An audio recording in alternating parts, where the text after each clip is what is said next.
Our New Testament reading this morning comes to us from the Gospel according to Matthew.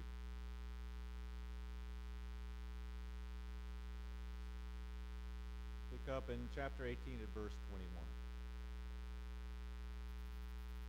21. Then Peter came to Jesus and said to him, Lord, if another member of the church sins against me, how often should I forgive? As many as 7 times? Jesus said to him, Not 7 times, but I tell you, 77 times. For this reason, the kingdom of heaven may be compared to a king who wished to settle accounts with his slaves. When he began the reckoning, one who owed him 10,000 talents was brought to him. And as he could not pay, his Lord ordered him to be sold together with his wife and children and all his possessions, and payment to be made.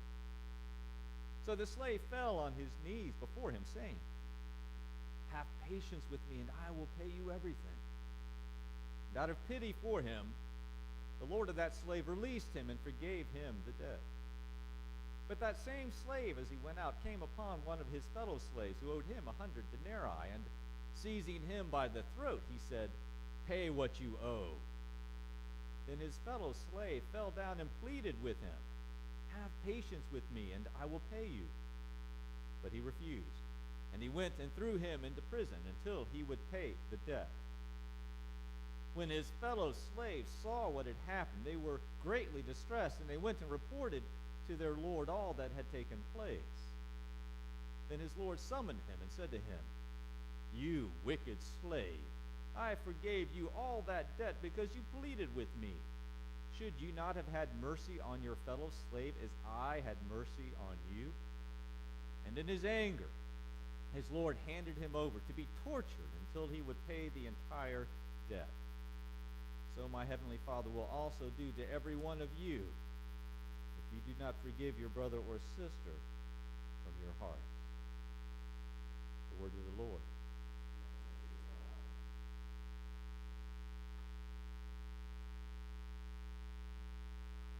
Friends, imagine, if you will, that we are in the great judgment hall of the king, and over us towers a great cathedral ceiling, and there's a long hallway to the center and down to your right and to your left. And seated up before us is the king and his royal throne and all his stately robes with a golden crown on his head. And to his right and to his left are long rows of the ministers of the state in their black robes. And he picked a good day to come. The king is in high spirits. He always enjoys the stately majesty of these days of reckoning. And as the clerk of the court stands up and comes to the podium and begins reading the case against the first defendant, the king is chatting amicably with his ministers to the right and left, and he's vaguely aware that it's taken that clerk an awful long time to read these charges. But finally the clerk gets to the end and states the final bottom line, that what this slave owed: 10,000 talents. Well, the king stops for a second and says, kind of chuckles, says, Oh, excuse me, Mr. Clerk, I was chatting here about some important business with the Minister of Finance. I could have sworn you said that this slave, this person right here, owes the crown 10,000 talents. And the clerk kind of shuffled his papers a little bit, and he looked back up kind of sheepishly and said, Yes, sir. Yes, Your Majesty. 10,000 talents. The king pondered for a second, but said, that would be over $2.5 billion of debt. And the clerk kind of shuffled his papers and said that would be $2,568,492,366.73, to be exact. For the first time, the king looked around at the great hall and realized it was packed. Standing room only. People standing at the windows looking in. And he realized that all these people had come to see this slave, this two-timing, sleazy, no-good con artist finally get what was coming to him. And the king knew what his job was in this situation. He knew that there's no way a slave could make up such a great debt, but he could make an example of this person. And the king raised up in his throne with all his robes billowing around and ordered that this slave be sold along with his family and all his possessions in order to pay down the debt. He knew there was no way that would cover this debt, but he, by this action, could make an example of this slave so that anyone else who was tempted to carry on with such swindles would be given course to think again. And he also judged that the crowd had come for this act of vengeance. And immediately after he gave this verdict, the king knew he had judged the crowd correctly. They erupted in a unanimous cry of relief. Finally, this swindler, this man who had stolen them of their property, of their money, and indeed of their very future, was finally getting what was coming to him. Justice was finally being served. There was also an eruption of emotion by the ministers, but of a different sort. They too were shouting and screaming, but they were pointing fingers at one another because they knew that there's no way a person like that slave could have run up such debts against the crown without some collusion from the government, and they were immediately pointing fingers. They knew there would be an investigation, special counsels would be appointed, trials would be held, heads would roll.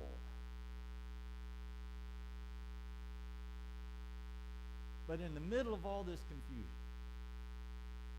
that slave slipped away from his guards, and he ran up to the steps and fell down at the feet of the king and his crown. And he pleaded, not to be forgiven, just for time. He just wanted time. Lord, give me time, and I will repay this debt. Somehow I will do it. And the king looked down from his throne.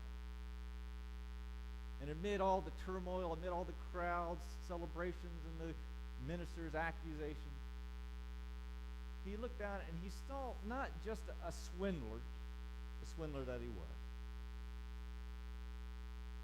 but he saw a sheep of his fold. He saw a subject of his kingdom, and he knew that he, the king, was the only one who could save this sheep from the slaughter. And the king had mercy, felt compassion for this slave. He didn't just give him time. He knew there's no way he could repay that debt. Instead, the king forgave the entire debt. Almost immediately, as word spread of the king's action, a stunned silence fell over the entire hall. No one could believe it. It couldn't be true. This guy couldn't be getting away with it again. Finally, someone, no doubt the minister of finance, kind of went over to the king and pulled him aside and said, Your Majesty, you can't do this. And the king kind of bristled a little bit and said, I believe I have already done so, Mr. Minister. And the minister, quietly as he could, brought him to the side and said, But Your Majesty, you can't let this act of pardon stand. First of all, it's questionable whether your kingdom can withstand such a debt on its own. But if you let this guy off the hook, I dare the crowds will riot, that the financial markets will melt like butter in a hot pan, and your enemies will see this as an opportunity to brand you as soft on crime and work to bring down your entire administration. And what's more, Your Majesty, this slave, he hasn't changed. This won't change him at all. He'll just go out and rack up new debts all over again. You can't risk everything. You can't lay down this kingdom for the life of one subject. But that the king doesn't. And he refused to change his pardon. And the prisoner, the slave, was quickly ushered off by the guard to be released. And almost immediately, everything that the minister of finance had predicted started to come to pass. The crowds, in a rage, stormed out of the hall, ran into the streets, began riots. They were breaking into storefronts, stealing, starting fires. The financial markets, just as predicted, crashed when they heard the news. And Bennis Bernanke, the royal treasurer, a few years ago, Janet someone now, right? Janice. Anyway, immediately began raising interest rates. Not the paltry 0.25%, 0.5%, 20% raise in the lending rates against the royal treasury. Likewise, the king's enemies immediately began having demonstrations calling for this administration to step down and let someone who is strong to come forward and take over the government. And if it happened to be them, they promised they would not allow such royal edicts to stand. They would be reversed and people would be brought to justice. But perhaps worst of all, the minister of finance had been correct in his assessment of that slave the king had forgiven. That slave was taken out away from the crowd, and he kind of slipped away from the guards into a little hallway there off the judgment hall. Kind of leaned against the wall and took a deep breath. He couldn't believe what had just happened. He had thought for a moment, he thought he'd really had it. He thought he'd finally been, down to the end of the line and there was nowhere else to go. But his magic, he had that mojo back. He'd done it. He had pulled one over on the king. He was feeling pretty good about himself. And he was free. He was free. Debt free. But, he mused, he was still broke. And at that moment, he looked across the hall from that corridor and he saw a fellow slave, one that owed him money. He ran out over to that fellow slave and he grabbed him by the throat and he said, "Well, hey, buddy, fancy meeting you here. I bet you came here to see me get thrown into jail so you wouldn't have to worry about your debt to me anymore. But guess what? The tables have turned, haven't they? Now I'm the one who's free, and you're the one who's going to pay up your debts to me." And the second slave fell at his feet and pleaded for time. It's just a few $100. Give me time. My next paycheck, I will pay you back. But that slave wouldn't, said, "What do you take me for? Some doddering old king who doesn't have the backbone to demand what is his? You want me to let you do to me what I did to him? Ain't going to happen. You pay up or you're going to jail." Well, the second slave couldn't pay. So he had those guards, the ones that had him in shackles just a few minutes ago, come back, put this second slave in shackles and take him off the prison until he would pay that debt. Well, the friends of the second slave were distressed, as you can imagine, at what had just taken place, and they ran to the judgment hall to try to gain an audience with the king, but the king wasn't doing too hot right at the moment. He was still up on his royal throne, but his robes weren't billowing anymore. They were covered in sweat and kind of all over the chair, and his crown was half off, and he was that steely, confident look in his face was kind of gone. He was shifting his eyes around, rubbing his beard, looking at his shoes. As report after report after report came in from all over his kingdom, riots breaking out. Bernanke raised the interest rates another 10% on lending. The enemies of the king were staging demonstrations in all the great cities, demanding his abdication from the throne. But when the finance minister heard why these group of slaves wanted an audience with the king, he made sure they got at the top of the queue. And they went before the king, and they told the king what that slave that he had forgiven had done after he had left the hall. And the king was outraged. Absolutely. He could endure all that he was enduring, all these reports, all this chaos, if it would bring life to one of his sheep. He would endure all this to save and give hope to one of his subjects in his kingdom. But this he would not countenance. And his confidence returned. He stood back up from his throne and called that slave back, sent the guards out, and they found that first slave, brought him back to the king. The king did not even give him a chance to speak this time. Instead, he said, "You wicked slave, I forgave you your debt because you pleaded with me. Should you not have had mercy on your fellow slave as I had mercy on you?" And in his great anger, he had the slave sent to prison to be tortured until the entire debt should be paid. Now, you may think the finance minister would have been tempted at that point to kind of like, "I kind of told you so, Mr. King."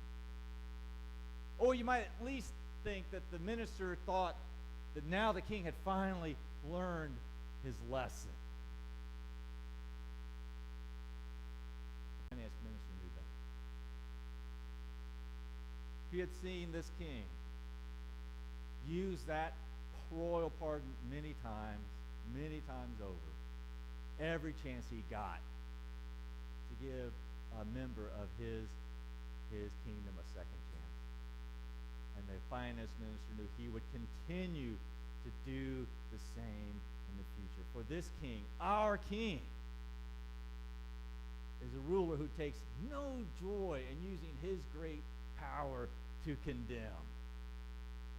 He draws no satisfaction from using his authority to keep the machinery of state running smoothly. Friends, our king is a ruler whose only joy, who only takes satisfaction in using his great power to forgive. And if you will but realize who your king is, if you will only accept and know who's the only one who can redeem you from your debt,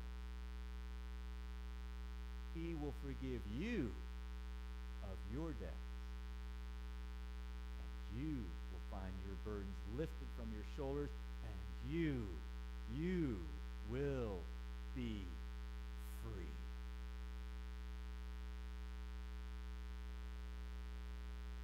Now, there are some who would prefer a ruler that kept the machinery of state coming, a ruler who kept and maintained order and justice. Do you want your world turned upside down like this? They will ask you. Do you want your world upset in this kind of way? But before you join their bandwagon, consider this. Before you were able to be here, before you were able to be in this seat as a member of the king's kingdom, before this king. You had to seek his forgiveness. And in response, that minister of finance and all the other advisors told the king, when you and I were up before him, don't risk your reputation on this one. That one will not be a faithful steward of your forgiveness. He will harbor grudges. She will seek the even old score. So while others don't want a ruler who will take a risk on the likes of you and I, you and me, while others want a judge who refuses to hear our pleas for mercy and will exact vengeance for our death, I say, long live the king. Say it with me. Long live the king. Let all God's people say it like you mean it. Long live the